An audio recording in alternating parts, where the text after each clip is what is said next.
नमस्कार प्रेक्षकांनो, ठरलं तर मग या मालिकेच्या येणाऱ्या भागामध्ये जबरदस्त असा ट्विस्ट येणार आहे। तर प्रेक्षकांनो, आजच्या ट्विस्टमध्ये इकडे रविराज काकांनी खूपच मोठा निर्णय घेतलेला असतो। तर इथे अर्जुनचं प्रियाबरोबर लग्न ठरलेलं असतं, पण इथे रविराज काका आता स्वतः खूपच जास्त महत्त्वाचा निर्णय घेतात। तर इकडे रविराज काका प्रियाला म्हणतात की अर्जुनचं तुझ्यावरती प्रेम नाही आहे ना, मग ठीक आहे, आणि दोघांचं लग्न मोडून टाकतात। आणि त्याचबरोबर प्रतिमा आणि रविराज काका दोघेही सायली आणि अर्जुन या दोघांचं लग्न लावून देतात। आणि त्यामुळे इथे प्रियाला खूपच जास्त मनस्ताप झालेला असतो आणि प्रतिमा आणि रविराज काका यांच्या निर्णयाला पूर्णाजीने सुद्धा संमती दिलेली असते। तर प्रेक्षकांनो, अचानकपणे रविराज काकांनी एवढा मोठा टोकाचा निर्णय कशासाठी घेतलेला असतो आणि ते स्वतःहून प्रियाचं लग्न मोडून सायली आणि अर्जुनचं लग्न का बरं लावून देतात आणि त्याचबरोबर पूर्णाजीसुद्धा आपली संमती का दाखवते, आजच्या भागामध्ये सविस्तरपणे आपण बघूया। तर प्रेक्षकांनो, जर आपण बघितलं तर ज्या वेळेला पूर्णाजी कल्पना यांनी हा प्रस्ताव रविराज काका यांच्यासमोर मांडलेला असतो की आम्हाला असं वाटतंय की आपण आता तन्वी आणि अर्जुनच्या लग्नाचा विचार करायला हवा, तेव्हा रविराज काका स्वतःहून म्हणालेले असतात की आधीसुद्धा अर्जुनच्या मनाविरुद्ध तुम्ही लग्न ठरवलं होतं, तेव्हा त्याने त्या मुलीबरोबर लग्न केलं होतं, म्हणजे सायलीबरोबर। त्याने तन्वीबरोबर लग्न केलं नाही, तेव्हा माझ्या मुलीला खूप जास्त मनस्ताप सहन करावा लागला, तिने स्वतःला संपवण्याचा विचार केला होता। पण आता मला माझ्या मुलीच्या बाबतीत अशी कुठलीही रिस्क घ्यायची नाही आहे। तेव्हा इथे कल्पना म्हणते की त्यावेळची परिस्थिती वेगळी होती, पण आता अर्जुन आपल्या कुणाच्याही शब्दाच्या बाहेर जाणार नाही आहे। तेव्हा रविराज काका नाहीच म्हणतात आणि प्रतिमा आत्या तर नाहीच म्हणत असते। ती म्हणते की मला हे मान्यच नाही आहे। अर्जुन आणि सायली दोघेजण एकमेकांवरती प्रेम करतात, जरी त्यांनी लग्न एका विचित्र पद्धतीने केलं असेल, म्हणजे ते कॉन्ट्रॅक्ट मॅरेज वगैरे, पण ते दोघेजण खरे नवरा बायको आहेत। त्या दोघांचं एकमेकांवरती किती प्रेम आहे हे मी बघितलं आहे ना, आणि तुम्ही परस्पर असा निर्णय का घेताय, मला हे काही पटत नाही आहे। तेव्हा पूर्णाजी प्रतिमाला समजावते आणि प्रेक्षकांनो, इकडे रविराज काकांचा नकार असतो। तेव्हा प्रिया म्हणत असते, पण बाबा मला हे लग्न करायचं आहे, तुम्ही कशाला नाही म्हणताय? ह्या वेळेला तसं काही होणार नाही आहे, कारण पूर्णाजीने अर्जुनला विचारले आणि अर्जुनने सुद्धा होकार दिलाय। बाबा प्लीज तुम्ही आता नाही म्हणू नका। तेव्हा रविराज काकासुद्धा आता प्रियाच्या पुढे काही बोलत नाही, त्यांना फक्त आपल्या मुलींचा आनंद हवा असतो। पण ते म्हणत असतात की तन्वी, या वेळेला जर काही असं झालं तर या सगळ्या निर्णयाला सर्वस्वी तू जबाबदार असशील, मी नाही, कारण माझा नकारच आहे। तुला जर या आगीमध्ये उडी मारायची असेल तर तू मार, माझी काही हरकत नाही आहे, पण नंतर रडत बसायचं नाही आणि नको ते जीव द्यायचे प्रयोगसुद्धा करायचे नाही, कळलं तुला?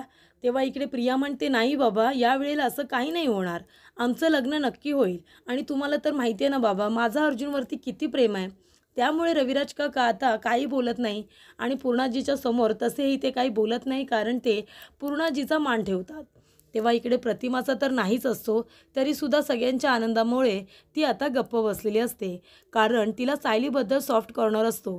तिला असं वाटत असतं की सायलीचं अर्जुनवरती प्रेम आहे, कारण तिने ते स्वतः बघितले, ऐकले, आणि अर्जुनचं तर खूपच आहे। मग हे दोघंजण एकमेकांपासून आता वेगळे झालेत, त्यांचं सत्य कळलंय, म्हणून काय आपण त्यांचं प्रेम खोटंच आहे असं म्हणणं चुकीचं आहे। आणि बरं, एकमेकांना वेगळं करून त्यांचं परस्पर लग्न ठरवणं हे तर खूपच जास्त चुकीचं आहे। तेव्हा इकडे प्रतिमा आता गप्पच असते, तिला काही हा निर्णय मान्य नसतो, पण ती काही बोलतसुद्धा नाही, कुणाच्या विरोधात ती जात नाही। पण इकडे प्रेक्षकांनो, आता एक महत्त्वाची घटना घडणार असते। जेव्हा सगळेजण इथे लग्नाचे विधी आता करत असतात, प्रियाबरोबर एकसुद्धा विधी हा चांगला झालेला नसतो। म्हणजे पहिला जर विधी असेल मेहंदी काढण्याचा, तर प्रियाची मेहंदी रंगलेली नसते। नंतर असेल चुडाभरणी, तर चुडाभरणीमध्ये तिचा चुडा हा वाढलेला असतो। त्याचबरोबर आता गोष्ट आहे हळदीची, तर इकडे जेव्हा अर्जुनला जी हळद लागत असते, ती उष्टी हळद ईश्वरी आणि त्याचबरोबर नम्रता दोघीजणी सायलीकडे घेऊन जातात। याचाच अर्थ असा की अर्जुनची उष्टी हळदसुद्धा प्रियाला लागत नाही, तिला वेगळी हळद लागलेली असते, जी हळद ईश्वरी आणि नम्रता दोघीजणी आपल्या घरून घेऊन आलेल्या असतात, आणि ती हळद इथे प्रियाला लागलेली असते। त्यामुळे प्रेक्षकांनो त्याच्यामध्ये थोडीशी इथे कुसुमताईने मिरची पावडरसुद्धा मिक्स केलेली असते, कारण ती हळद तयार करून कुसुमताईने ईश्वरी नम्रताकडे दिलेली असते। त्यामुळे इथे आता त्या दोघीजणी नवरीच्या साड्यासुद्धा घेऊन आलेल्या असतात आणि हळदसुद्धा घेऊन आलेल्या असतात। तेव्हा इथे प्रियाच्या अंगाची आग व्हायला सुरुवात होते, तिला चुणचुण चुणचुण अशी आता चेहऱ्याची आग होत असते। त्यामुळे तिला खूपच टेन्शन येतं। ती म्हणते, अर्जुन अरे ही तुझीच हळद आहे ना, मग तू कसा एवढा रिलॅक्स आहेस? तुझ्या अंगाची आग होत नाही आहे का? तुला इथे झोंबत नाही आहे का? तेव्हा अर्जुन म्हणतो की नाही, मला तर तसं काहीच होत नाही आहे, हळद आपली चांगली आहे। तेव्हा इथे प्रिया म्हणते, माझ्याच बाबतीत असं का होतं आहे? माझा एकसुद्धा विधी व्यवस्थित पार का पडत नाही आहे? माझ्याच अंगाची आग का होते? तेव्हा रविराज काका, प्रतिमा, घरातले सगळेच आश्चर्य करत असतात की खरोखर इथे तन्वीचा एकसुद्धा विधी व्यवस्थित पार का पडत नाही आहे। आणि अर्जुनची उष्टी हळद जी की नवरीला लागायला हवी होती ती खऱ्या नवरीला म्हणजे सायलीला लागलेली असते आणि ईश्वरी नम्रता दोघीजणी ती हळद घेऊन सायलीकडे गेलेल्या असतात। तर प्रेक्षकांनो इथे आता अर्जुनची उष्टी हळदसुद्धा सायलीलाच लागलेली असते। त्यामुळे सगळे विधी, अगदी तिचे सगळेच विधी व्यवस्थित पार पडलेले असतात। पण तरीसुद्धा काही झालं तरी इकडे आता प्रियाला लग्न करायचं अर्जुन बरोबरच। कितीही विघ्न आले, कितीही विधी तिच्या पूर्ण नाही झाल्या तरीसुद्धा तिला लग्न अर्जुन बरोबरच करायचं आहे। पण कुठे ना कुठेतरी रविराज काकांच्या मनामध्ये एक विचार आलेला असतो की स्टार्टिंगपासून आत्तापर्यंत तन्वीचा एकसुद्धा विधी व्यवस्थित पूर्ण झालेला नाही आहे। कदाचित इथे देवीआई आम्हाला काहीतरी संकेत देण्याचे तर प्रयत्न करत नाही आहे ना, म्हणजे सायलीने लग्नामध्ये सहभाग घ्यायला नको, हे लग्न ती तोडण्याचा का प्रयत्न करेल, अर्जुनला भेटण्याचा प्रयत्न करेल। म्हणून इथे प्रियाने नाशिकमध्ये हळद, संगीत आणि लग्न हे घेतलेलं असतं। त्याच्यामुळे इथे आता सगळेजण खुश असतात की निदान आता तरी सगळे विधी व्यवस्थित पूर्ण होतील। पण तसं काहीही झालेलं नसतं प्रेक्षकांनो। इकडे आता हळदसुद्धा ही खूपच जास्त विचित्र पद्धतीने तिला लागलेली असते, ती तर अर्जुनची उष्टी हळदसुद्धा नसते। तेव्हा सगळेजण आश्चर्य करत बसतात। रविराज काकांना वाटतं की देवीआईने काहीतरी संकेत देण्याचा प्रयत्न केला आहे, कदाचित आपणच तो कळून घेत नाही। पण देवीआईच्या मनातसुद्धा तन्वी आणि अर्जुनचं लग्न व्हायला नको असंच आहे का? तेव्हा इथे रविराज काका पूर्णपणे टेन्शनमध्ये आलेले असतात। ते प्रतिमाला म्हणतात की तुला काय वाटतं गं प्रतिमा, म्हणजे आपण तन्वी आणि अर्जुनच्या लग्नाला होकार तर दिला, पण आपण योग्य केलं ना? तू जर बघशील ना तर आपल्या तन्वीचा एकसुद्धा विधी व्यवस्थित पार पडलेला नाही आहे गं।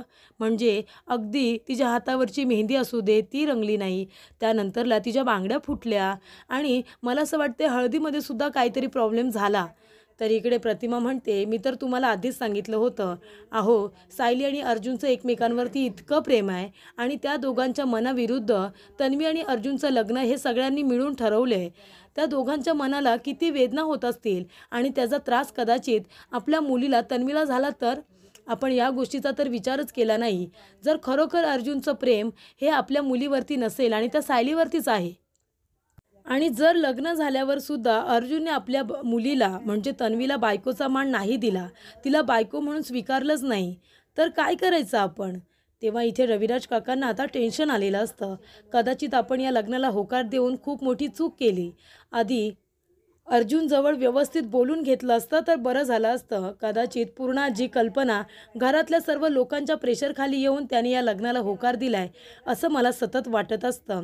तेव्हा प्रतिमा म्हणते की तुम्हाला एक गोष्ट मी तुम्हाला सांगते, हे बघा रविराज, मला जरी मधल्या काळातलं काही आठवत नसलं तरी पण मी एक आई आहे आणि म्हणून मी तुम्हाला सांगते, आपल्याला वाटतंय की आपल्या मुलीचं अर्जुनवरती प्रेम आहे, पण आपण एकदा सायलीच्या बाजूने विचार करून बघूया ना, ती सुद्धा कुणाची तरी मुलगी आहे आणि तिने सुद्धा काही कमी नाही केले रविराज आपल्यासाठी। तुम्ही बघा ना, आपल्या सख्ख्या मुलीने जेवढं माझ्यासाठी तुमच्यासाठी केलेलं नाही आहे तेवढं त्या मुलीने आपल्याला मान दिला, इज्जत दिली, प्रेम दिलं, आपली काळजी घेतली की नाही? तिने तर मला सख्ख्या आईप्रमाणे मानलं आणि आपण तिचा विचारच करत नाही।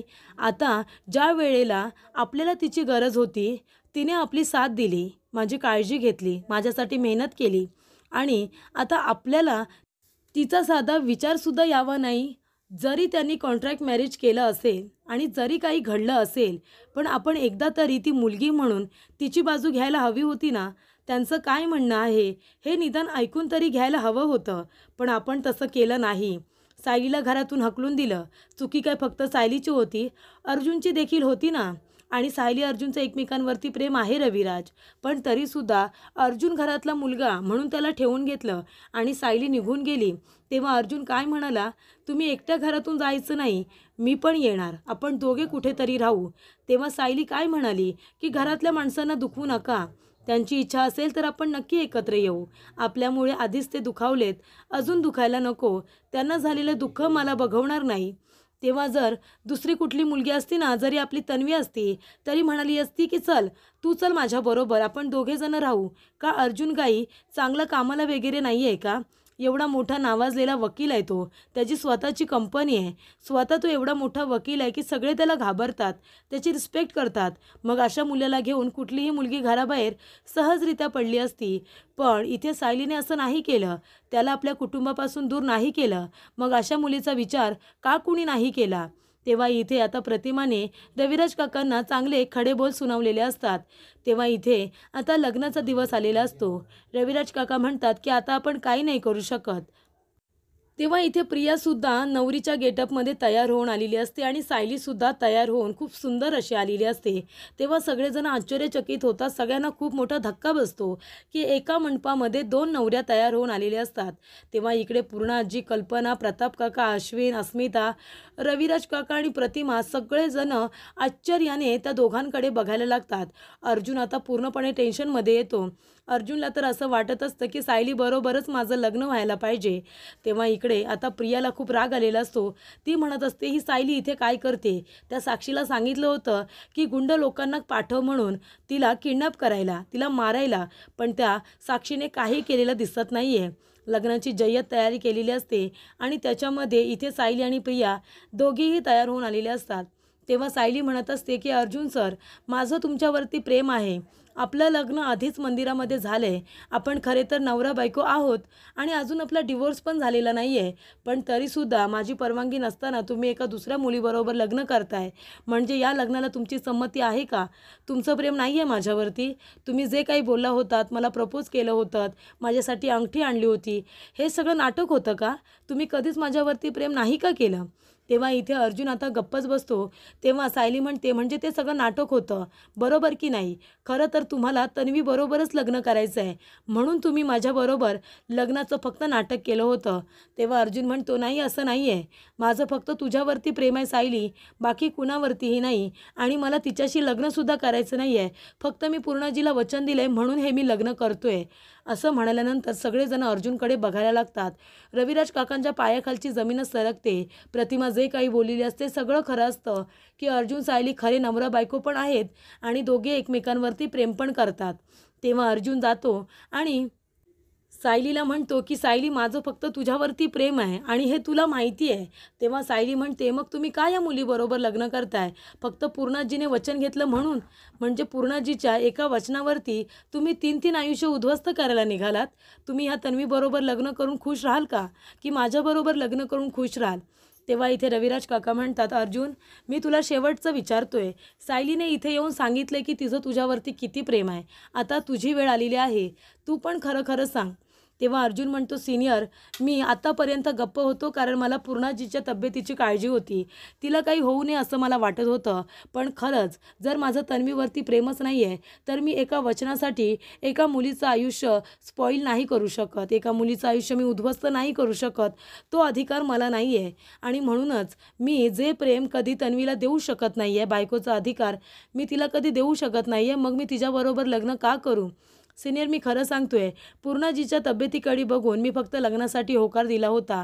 ते वचन दिलं होतं म्हणून मी लग्न करतोय, नाहीतर माझं फक्त सायलीवरती प्रेम आहे, बाकी कुणावरतीही नाही. तेव्हा इथे रविराज काकांना आता उत्तर मिळालेलं असतं आणि ते म्हणतात ठीक आहे, तुमच्या दोघांचं जर एकमेकांवरती प्रेम आहे तर मग तुम्ही दोघांनी एकमेकांबरोबर लग्न केलं पाहिजे, तन्वी नाही. तेव्हा इथे रविराज काकांनी आता आपल्या मुलीचं ठरलेलं लग्न मोडलेलं असतं कारण अर्जुनचं तिच्यावरती प्रेमच नसतं. तेव्हा प्रिया म्हणते बाबा हे तुम्ही काय करताय? तेव्हा रविराज काका म्हणतात की तन्वी, तुला एका अशा मुलाबरोबर लग्न करायचं आहे जो लग्न झाल्यानंतर तुला बायकोचा दर्जा देऊ शकत नाही, तुला कधी आनंदी ठेवू शकत नाही, जो कुठल्या दुसऱ्याच मुलीवरती प्रेम करतो, अशा मुलाबरोबर लग्न करून तुला तुझं आयुष्य उद्ध्वस्त करायचं आहे का? आता तुला निर्णय घ्यायचा आहे. त्या दोघांचं एकमेकांवरती प्रेम आहे, त्यांना लग्न करू द्यायचं आहे की तुझ्यावरती अर्जुनचं प्रेमच नाही आहे, तुला त्याच्याबरोबर लग्न करायचं आहे? तेव्हा इकडे आता प्रियाला सगळ्यांसमोर त्यांनी चांगलाच प्रश्न विचारलेला असतो. तेव्हा प्रिया म्हणते, पण बाबा ही सायली कशी आहे तुम्हाला माहिती आहे ना, आधीसुद्धा हिने माझं लग्न मोडलं होतं. तेव्हा रविराज काका म्हणतात, फक्त सायलीने लग्न केलं नव्हतं तर अर्जुनने सुद्धा लग्न केलं होतं तिच्याबरोबर. मग शिक्षा फक्त सायलीला का? तेव्हा इथे पूर्णाजी म्हणते, कदाचित रविराज बरोबर बोलतायत, आपणच अर्जुनवरती जबरदस्ती केली, नाहीतर अर्जुन तन्वीबरोबर कधी लग्न करणारच नव्हता.